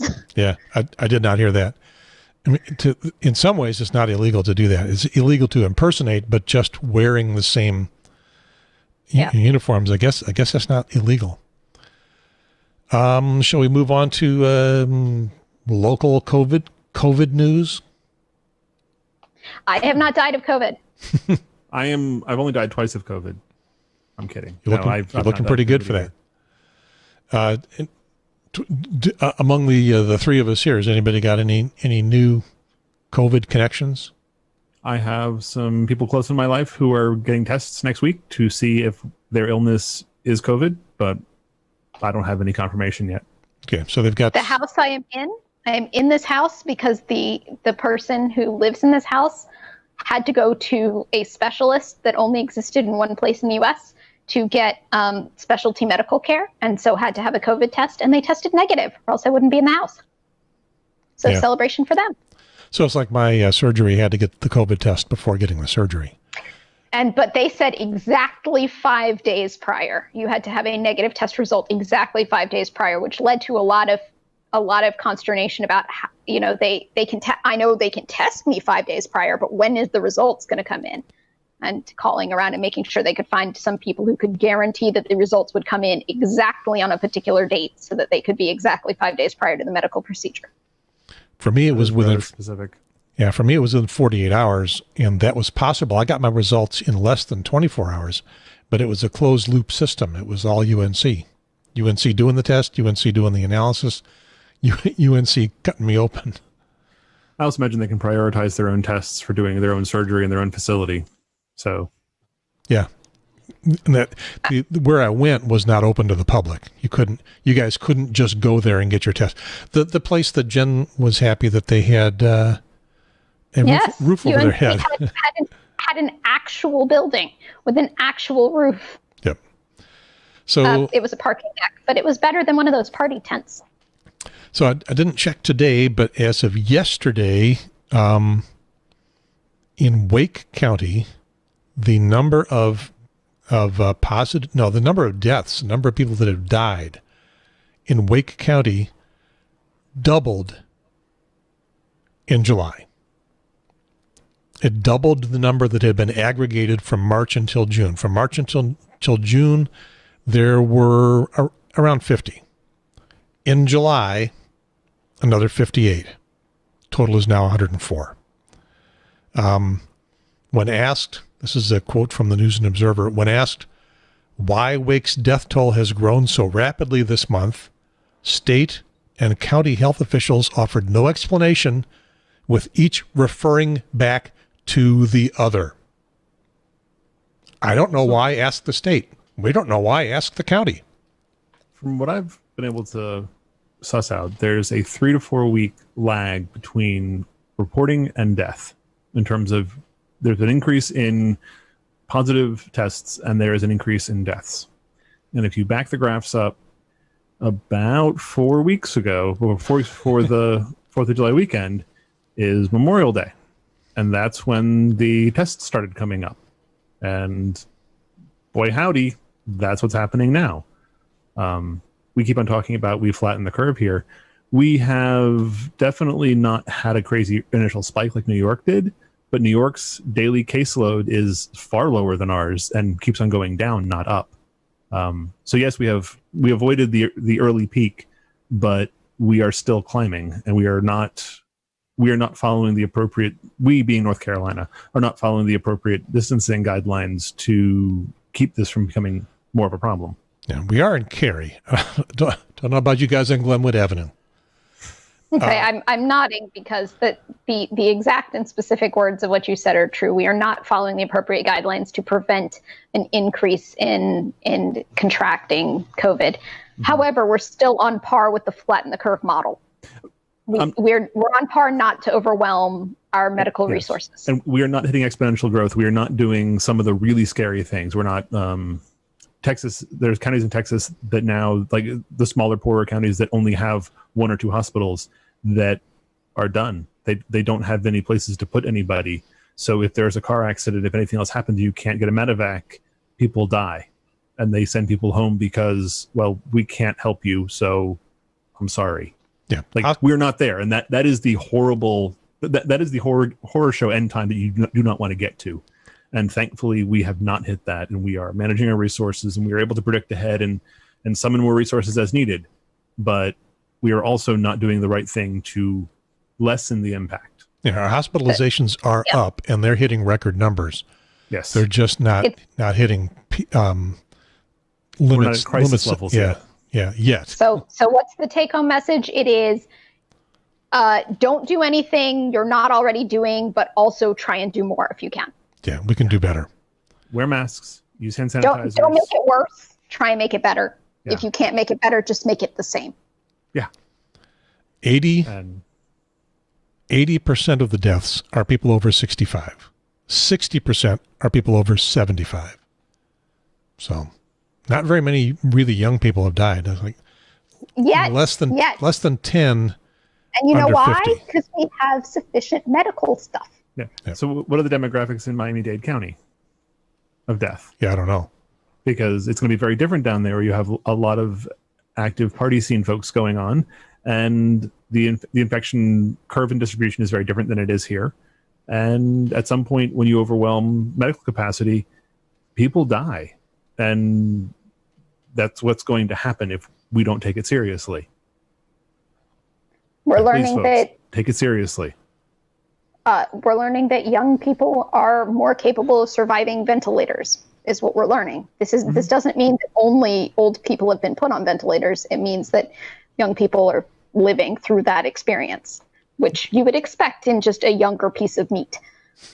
Which also suggests that when hospitals do get to triage points where they are deciding who gets care and who doesn't get care, the younger, healthier person is going to be put on a ventilator instead of the older, less healthy person, because the younger person has a higher chance of surviving, which further confirmation bias confirms that we're going to have this bifurcation of survivability. And again, we don't want to get there. Use your masks, people. Yeah, this is not a future I want to have tested. I think I think this one should just stay in the hypothetical. Which one of you guys wants to take over the Triangle Talk Show when I catch the COVIDs and I'm 70 and I have asthma? I guess I should be even more careful than I am. I'm pretty careful, but I did go into Best Buy. It was pretty empty. I vote Breandan because, to be honest, I don't have the technical know-how. He knows his way around the computer. I mean, I can do it. I don't want that eventuality to come to pass. No, I want this to be a hypothetical. This is a fun little hypothetical activity, and now we're never ever going to test that. Thank you. No. Yeah. But I'll put the URL in my will for you. You guys remember back when you first met me, I was an essential employee and I was going out when nobody else was. And now that the teachers were considering the possibility of having to leave their houses to go into the classroom, and Wake County is still requiring the teachers to leave their houses to show up at a school building just with no students. they have the same questions that I did back then. So I've been helping out a lot of teachers by pointing them to resources for on a teacher's budget, which I know what that is because I used to have to live off of it. Will, medical power of attorney, and living will, final end of life document creation, and then witnessing and signings and all that good stuff. So also the Triangle Talk Show has a website, and if you would like to have that process shortcutted, fellow teachers, I got you. I can just tell you what I've learned, and it'll be a lot faster than you having to reinvent that wheel. I've been doing that a lot lately. Speaking of putting things in wills, there's a lot of teachers. A lot of teachers are members of the North Carolina State Employees Credit Union because they're state employees.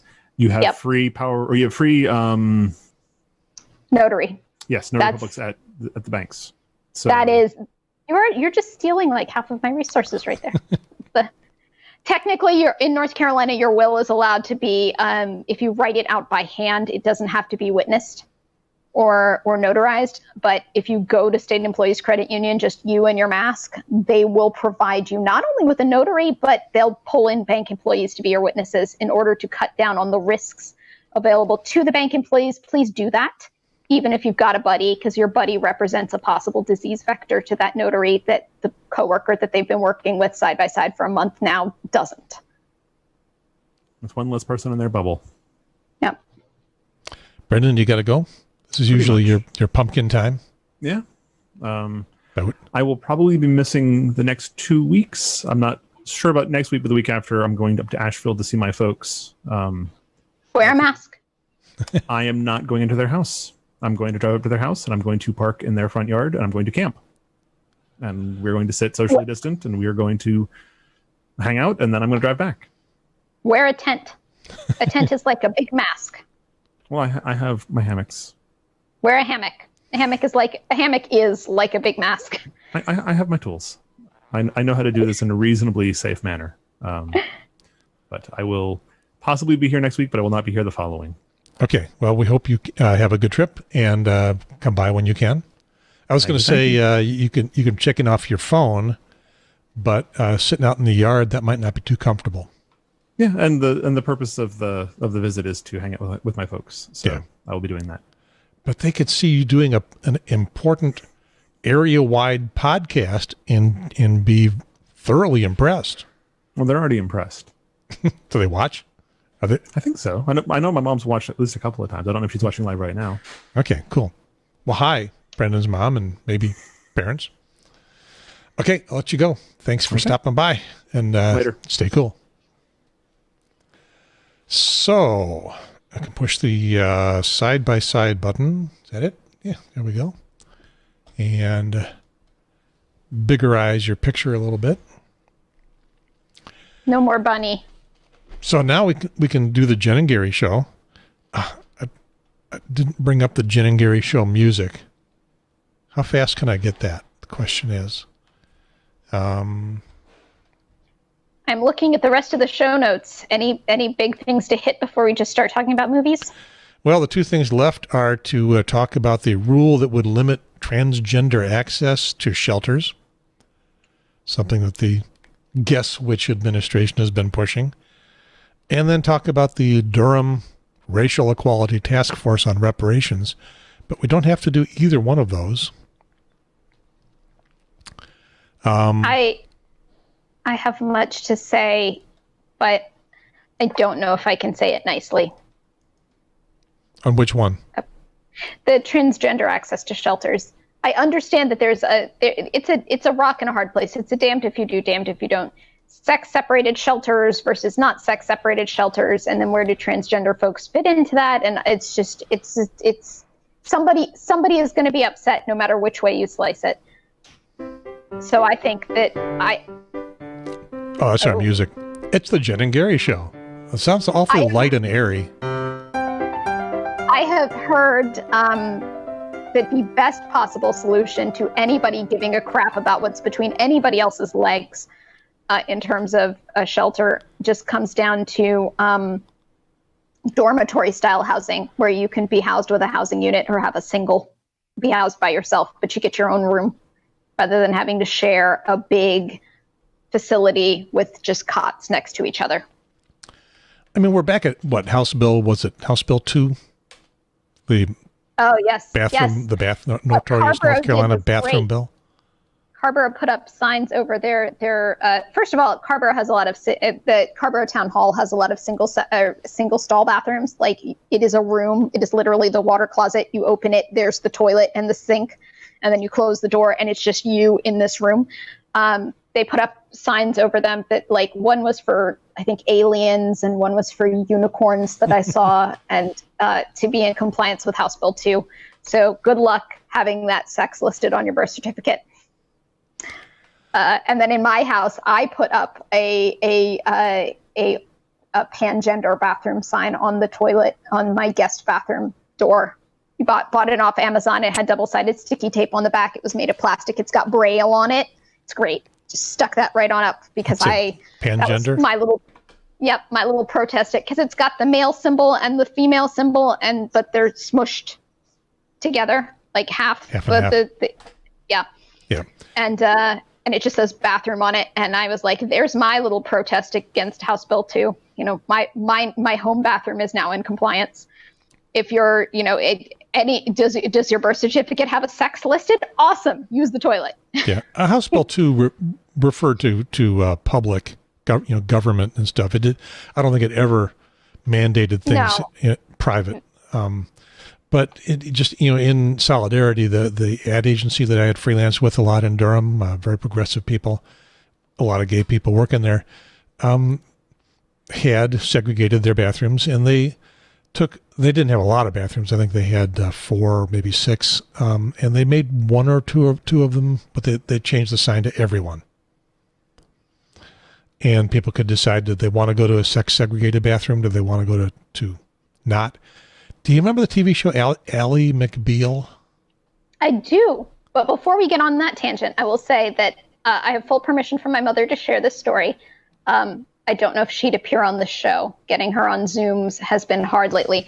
But my mother was assaulted in a sex-segregated bathroom by somebody whose present sex and birth sex, because they did eventually catch the individual, did not at all match the sign posted on the outside of the door. And it was in a public building. It was in a state university. So you're saying it was a man, a man presenting as a man. A boy at birth, a male at birth, presenting as an adult man, did come in and assault my mother in the bathroom. She managed to fight him off because I did not get my stress responsive fight from nowhere. I clearly got it from her. She said she just saw red and decided that was what people meant when they say berserker. She saw red and just started wailing on him and ended up with his thumb. She bit off his thumb. Your mom's badass. So I come by it honestly, but and so he had nothing to do with transgender. He just said, "Women's bathroom. That's hunting grounds." And so my mother, who she's by profession, she is a professional argumentative individual. Like, that is what she is paid to do. She's paid to destroy other people's certain arguments. When she started hearing all the crap about HB2, she was just like, I present to you my history. It invalidates everything you're saying. Number one, it wasn't, she was like, number one, it wasn't somebody transgender. Number two, he just ignored the sign. He just walked on in. So, what was the law going to do? Number three, she just went down that whole list. So HB2 was a crap show for so many reasons. So many reasons, because I try and give people the benefit of the doubt that they're coming from a good, if not well thought out place. And the people who I heard who were in support of it were coming from a let's protect the vulnerable women inside the bathroom place. Okay, anybody's vulnerable with their pants down around their ankles, right? It hobbles you. You can't run away as quickly. I get it. But also, like, a sign on the door and a law in the books isn't protection. Because the people who are going to come in and rape and assault, they're just going to open the door and walk on in anyway. It's the same mindset that has Portland burning to the ground unless we vote for Trump. Same mindset. Good luck to Portland. Let's scare everybody. So this new rule will go into effect after a 60-day comment period, which means for 60 days we'll have to ignore all the comments. And they did that with the net neutrality. Oh, they do that with everything. Yeah, I file comments on some things, usually radio related, and pretty much expect them to be ignored. So anyway, the Supreme Court last month had a ruling about transgendered people that they cannot be discriminated against, but not this circumstance was not included. It was purely employment based. And now read the next bullet point for everybody, because the story I told about my mom, here's where the connection is. Go for it. The next bullet point? The Supreme Court was the last one. No, the one that said officials say the rule will prevent men from gaining access in order to abuse women. Oh, okay. Yeah, right. Or rights groups say it's more likely to force transgender women to go to men's shelters where they're much more likely to be assaulted. You know, maybe they can go back to pretend I'm a guy, I suppose. You know, they have to do that. People don't understand transgender. I think it's and nobody goes through all of that just because they want to assault a woman. You know what they do if they want to assault a woman? They just assault a woman. It's not that hard. Unless the woman is your mom, in which case you're going to lose a thumb. Well, even my mom said, I don't understand why he walked into the bathroom and took his chances on me. What he could have done was go into any of the bars located near this university at last call when there was guaranteed to be a person sloppy drunk and just take one of them.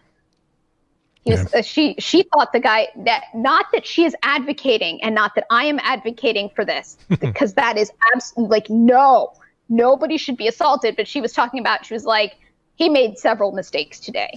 This was one of them. There was a more efficient way he could have accomplished his goals, because this is my mother and this is what she does. She just destroys people's arguments. And she decided his argument was, I'm going to come in here and assault somebody. And she's like, let me point out the flaws in that.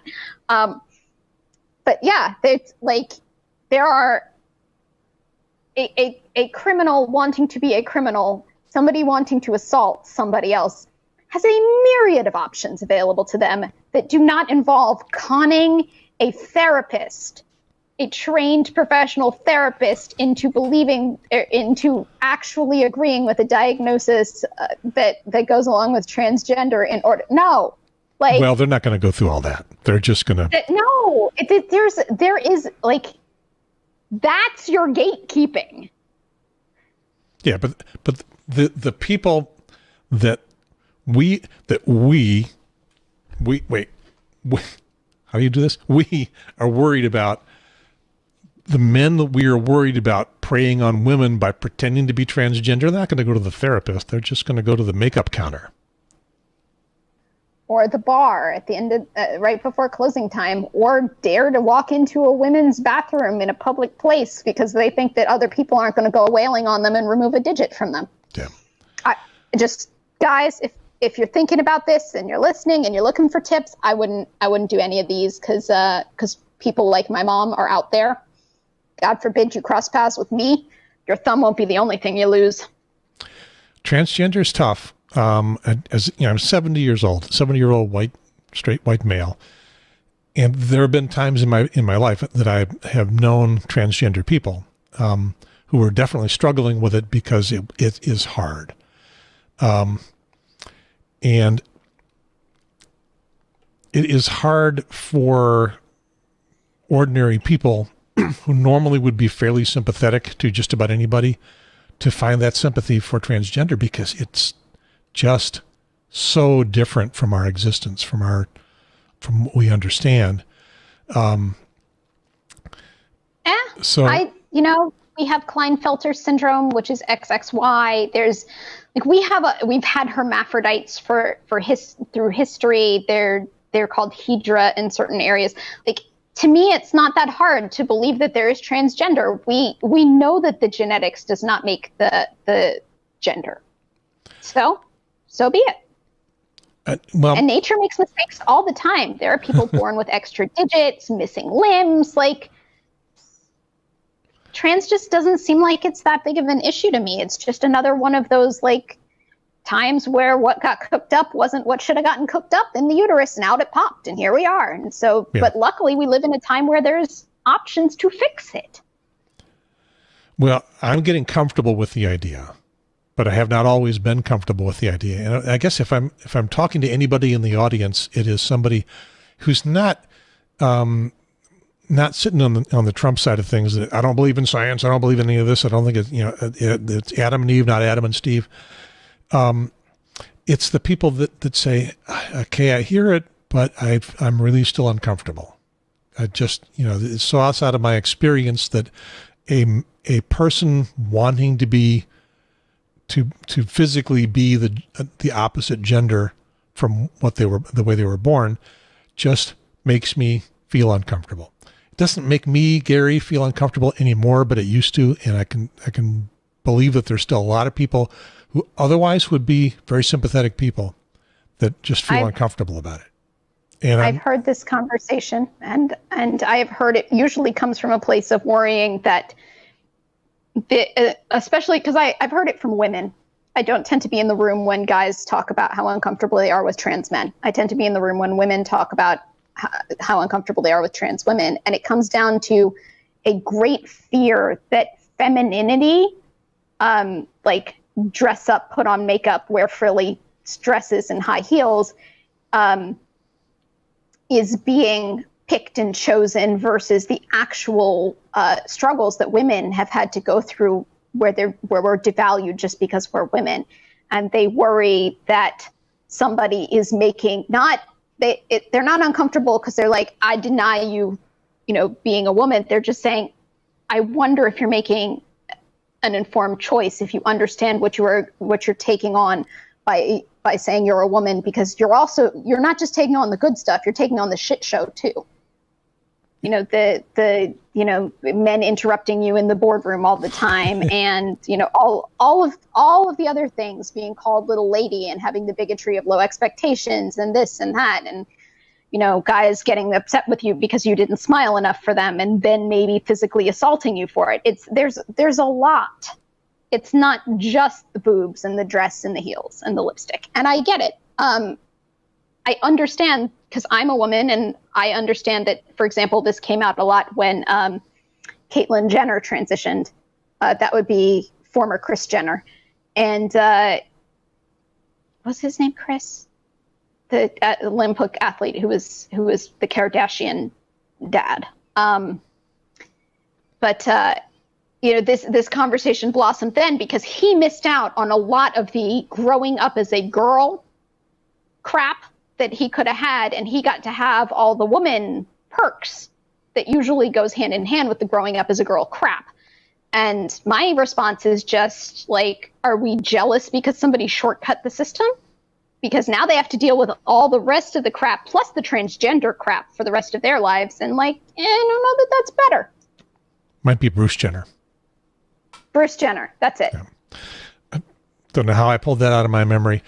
That's an aspect of it that I'd never even considered. That wait a minute, you did not have to put up with all the crap that you put up with growing up female. You just have to put up with the crap that you put up transitioning and then being. Yeah, it makes me think that there are two kinds of people. One kind of who see problems. One set of people go, I had to go through this hellfire. I had to pass through this test of fire. And here I am on the other side.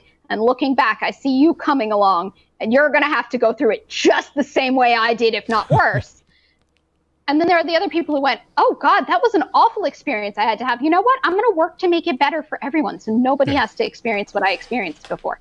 And I fall, as you can tell from my tone, on the latter side. But I understand that there are some people who feel that their struggle is only valid if other people experience it as well. Well, consider this, those folks that are transgender and did something about it later in life, 20s, 30s, even later, they didn't come to the conclusion that they were in the wrong gendered body at age 30. They came to the conclusion that they were in the wrong gendered body at age 7 and lived with that until age 30 They had their or own 40. struggles. Yeah. And I don't think we have to have the oppression Olympics. Let them enjoy things. Yeah. And I guess that's one of the things that people don't understand is because you've got no point of reference, no ability to empathize with the idea that you are physically not who you are in your mind.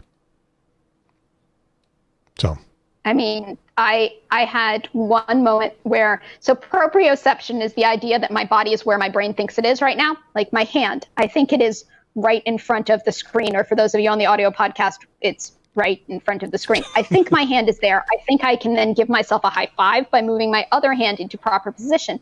I have had moments where I have lost proprioception due to excessive alcohol consumption on my 21st birthday. Yeah, I think I've probably been there. And that is the closest way I can empathize, which is to say, like, pull from my own life experience to what being transgender must be like, because my sense of my own body was not accurate to the reality of my body. And I don't like it. I don't like it at all. So to imagine years and years and years of that, again, we don't have to have the oppression Olympics. They struggled, we struggled. Everybody's happy now. Let's enjoy things. It would be tough enough if it were a universally accepted thing. It would be a tough enough thing if it were universally accepted, and now you just have to make your choice. It is exponentially harder that it is only barely accepted by a small fraction of the population. So. The other point I have to make on this is that the people who are opposed to transgender women, trans women, having the same gender segregated space as what we call females at birth, or cis women, is that usually that argument goes hand in hand with somebody defining a woman based on her fertility. And as an infertile woman, can you push the explicit button? Because I got something to say to them. Yeah, I do that at the end, so you're all set. Okay.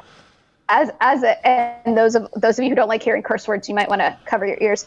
Fuck you if you think that my gender is dependent on my ability to reproduce, nurse, whatever. Because I can't, and I'm still a damn woman. The end, period, end of story, done. Yeah. Wow.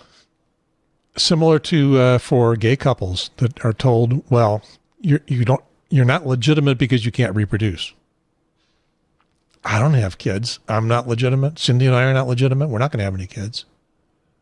I don't know if we could or not. Well, I can't because I got disconnected when I was 35. Deliberate choice on my part. But that's a bizarre argument to make. And it's the standard TERF, so that stands for trans exclusionary radical feminist. The standard TERF argument is to gatekeep femininity and womanhood only for those who are reproductively capable. And it's just insulting to anybody who is infertile and not reproductively capable for whatever reason, even those who are cis women. Like that, it's just an insult. Yeah, that's a disingenuous argument because not what they're really concerned with. It's just something they could pull out to throw at you. Yeah. So and there are some very big names who are turfy, but I recognized when I looked at the story about this, about the shelters, I saw because I spend a lot of time responding to some of the big name turfs out there, J.K. Rowling. I recognize I used to like Harry Potter. You can, if you can separate the art from the artist, you can still like Harry Potter. Sort of. I saw the kernels of their statements in there, so I know that this is not just coming from truly uninformed. This is a turf bid of the turfies are behind this. They're pushing this a little bit. Explain the TERF again one more time. What's the acronym? Trans exclusionary, so meaning we're going to kick out all the trans women, radical feminists.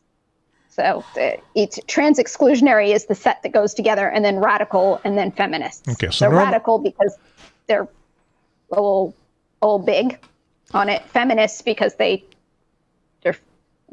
do believe in equal rights for genders, but trans are excluded from that. They will exclude trans from that. Trans don't get equal rights. They're a subset and probably not a very welcome one. No, only TERFs welcome TERFs. TERF. Yeah. Only TERFs welcome TERFs. The rest of the feminism movement finds them to be a stain, a blight on our landscape. And I can understand why. But I can also very much appreciate that there are those people out there. There's all kinds of people out there. So 60-day comment period starts now. You have your comments ignored, and then they'll go do what they want. And once again, it all comes down to vote or Trump. I will give a call to action for why you should comment, though. Be the kind of person who can look yourself in the mirror and say, at least I tried. Yeah, I looked at that article, and I looked at a couple of other articles that I did some research for. This one came out of the New York Times. It was printed in the News and Observer, but it came out of the New York Times. But it didn't even say what agency it was or where the comments were. It just said there was a comment period. I'm sure a little more research, and you can pull that up. Be the kind of person who can look yourself in the mirror and say, at least I tried. Even if it fails, even if it was doomed to failure to begin with, you at least tried. So please, comment, vote, all the things. At least you tried. Wear a mask. At least you tried. Yeah. This has been a fun show. Yeah. I've been prepared for this show. I researched. I'm real proud of me. Can't promise I'll do it for next show. But I had a fair warning because I had the show notes ahead of time. Apparently I tossed in some good topics. Well, we look forward to you joining us next week at 4 p.m. Eastern. I don't know if it's daylight or standard time. My battery is about to run out, so I'm going to disappear suddenly. This has been the Triangle Talk Show, and quick, say your words, because, I don't know how much battery I got. Okay, you're Jen. I'm Gary. I'm Jen. And it's Vote or Trump, episode 103, July 26, 2020. Over. And out.